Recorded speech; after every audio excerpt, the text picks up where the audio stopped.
Hey, what's up guys? I'm DJ Alex Brown and welcome to today's video. Today I'll be reviewing the QSC TouchMix. Specifically, this is a TouchMix 16 that I'll be reviewing today, but this will go for most of the TouchMix series. I have actually used these mixers, the TouchMix series, a lot longer than I've had one. I've only had one for maybe a month now.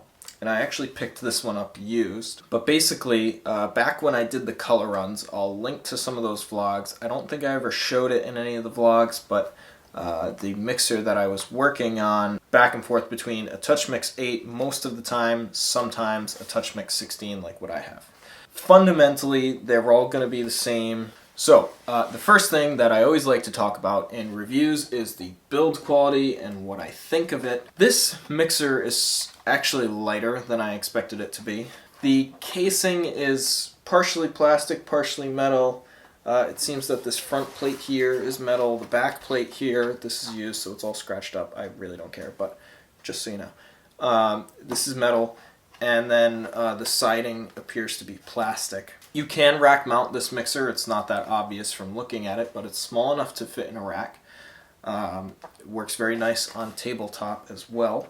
It's pretty small and low profile and thin, as you would expect from a digital mixer. Now, this is a digital mixer, and I want to explain the difference for you right now if you don't know the difference. So, an analog mixer is something like this guy here. This is a Mackie Mix 8. This is my small board. What you're going to see is that you have all your EQ and knobs and everything, and it's all going to be physical, and there's not going to be any sort of access that you can use a device or a screen or something to edit things, and typically you're going to have less built into the board. For example, this board, all you can do is 3-band EQ, pan, side to side, left, right, your individual channel, volumes, gain, and that's pretty much it. Of course, inputs is a different story. If you want to see the review on this mixer, I will link that below as well because I've already done one. It's a little older, so I have to warn you, it might not be that great, but I did do a review of this mixer if you'd like to check that out. Then you have something like the TouchMix. Now, the TouchMix is digital. You'll probably notice, actually I'll put them side by side. This is the 8-channel Mackie versus the 16-channel TouchMix. You can see the TouchMix is about double the width. And if you can't tell, it has a screen right here, and there's not a lot of physical knobs and such. And the reasoning for that is that all of your faders and EQ, and there's a lot more than that as well, compressor, there's a gate, and all that is manipulated using the screen. One key thing that's important is you can't really manipulate multiple channels at the same time on a digital mixer, where with a physical mixer like the Mix 8 here, you can manipulate 2 channels. If you have 2 hands, you can just go like this. And that was always my pet peeve about digital mixers. This is a really good mixer as an in-between that's a very user-friendly digital mixer. So that's kind of my summary. One more quick look on the outside. We have 2 stereo inputs. I'm going to talk about these in a second. There are 1, 2, 3, 4 combo inputs. So these are, I believe, TRS, and then the rest are just 12 just straight XLRs. It does disappoint me a little bit that they didn't just do all combos. However, you do have the 2 stereo ins, and ultimately I don't use a lot of TS or TRS cabling anyway, so XLR is just fine for me. Do be aware of that though. They are not all combo jacks. Now, the reason I said take a look at that, I'm going to be coming back to talk about the stereo ins, is because the first mixer that I had actually had all stereo ins. It had XLRs and then all stereo ins below. Most modern mixers are only TS inputs. These are 2 TRSs. If you're not sure of the difference, it's basically stereo versus mono. So you can take a 1/4 inch to 1/8 inch like this. There you go. And a headphone cable These are both for my beats, which I use for mixing. Plug them together, and then you can actually plug this directly into a stereo in here,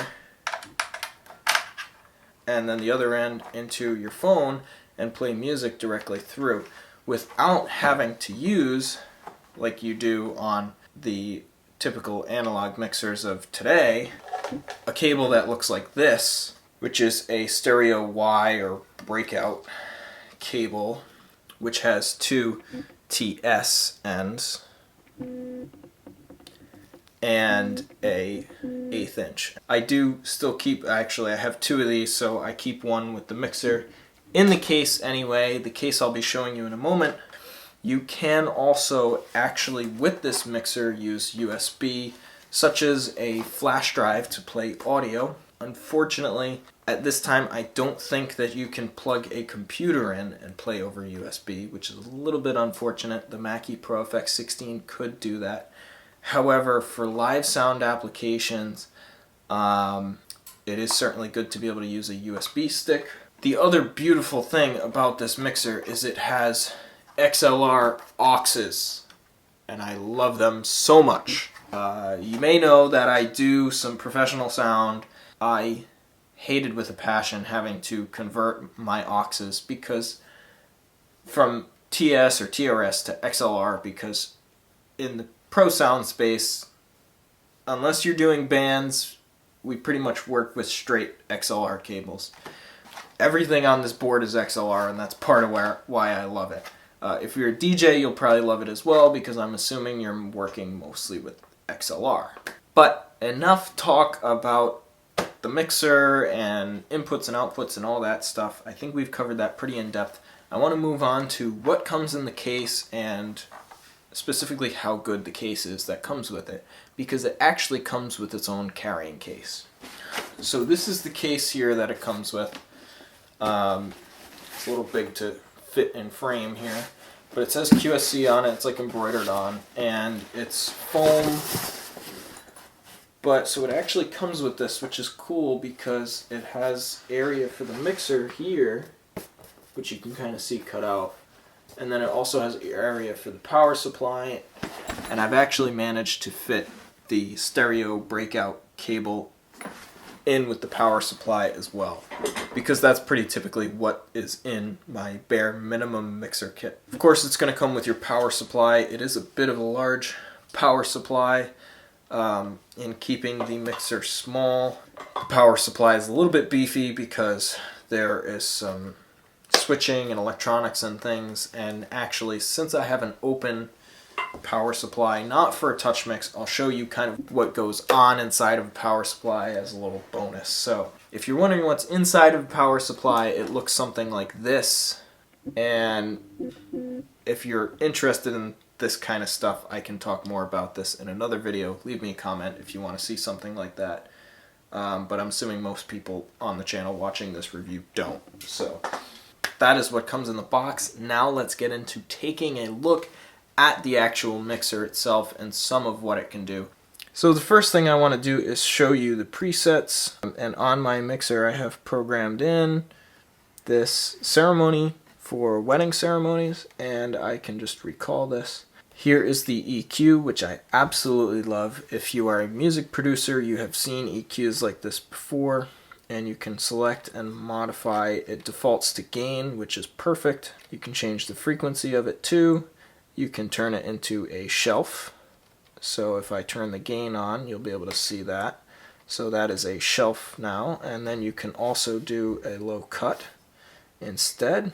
And using this at the wedding that I did a few weeks ago was really nice during the ceremony, because I could get very good audio.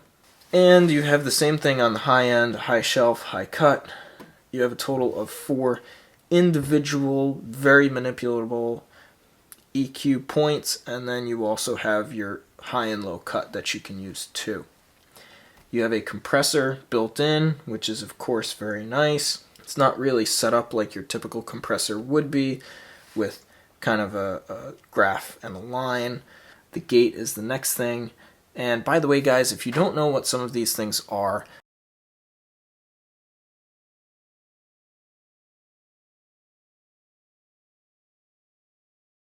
You also have effects, which is something that I liked having in my Mackie Pro FX 16. So here built in, there's a delay, reverb, second reverb, pitch shift, all different sorts of things. If you go over to your auxes, these are all your auxes. You can also, and these are just the sends from this channel. You can also modify them on the actual aux, which I'll show you in a moment. There are presets here for the channel, for different instruments and things, which we've kind of already seen. And they're set up for recording and all these different types of things that I'm not going to go too deep into. It is nice that you have a separate digital gain as well, though, too. And you can actually reverse your polarity, which is cool as well. Again, these are some deeper sound things that I'm not really going to get too much into. Now, if we come in over to the auxes, this is how I had it set up. Now, this is aux 1 for all of these channels. Alternatively, if you're in the actual channel here, you can go to auxes and manipulate each one of these auxes for this individual channel. I'm just going to go back to the main mix. You can also do that by hitting home and your menu with a whole bunch more features. I'm trying to keep this video a little bit on the shorter side, so I'm not going to go into all this type of stuff, but there's languages, MIDI, just so many different things you can do with this board. And as a plus, if you need phantom power because you're using condenser mics, it does have it, as you can see here. And besides that, there's not too much to look at. So guys, I hope you enjoyed me showing you some of the things that are within this mixer. I hope you are considering purchasing this mixer if you have something that's analog, because it really is awesome, and I got a great deal online for this mixer. I personally got mine on reverb.com because I am a cheap bastard, and that was the cheapest one that I could find. I paid $740 for this one, which is, if you've seen the brand new price, a pretty good deal. Another little note that I forgot to mention is that these do come with a little Wi-Fi transmitter so that you can use the app on your phone with. Thank you guys so much for watching this review. I hope that you will consider dropping a like on it if you enjoyed it. As always, if you have any comments or questions, please leave them below. I want to hear from you guys. I want to hear topic suggestions, all stuff like that. If you enjoyed the video, would love to hear it from you. And I also try and be very responsive in my comment section on videos as well. Lastly, of course, I have to plug the little subscribe to my channel because YouTube will not allow me to monetize videos until I hit 1,000 subscribers, which I unfortunately do not have. So I would appreciate it if you would just consider subscribing to my channel. Every single subscriber helps, and I appreciate it if you do want to subscribe. That's going to be it for this one. I'll see you in the next one, but until next time, peace.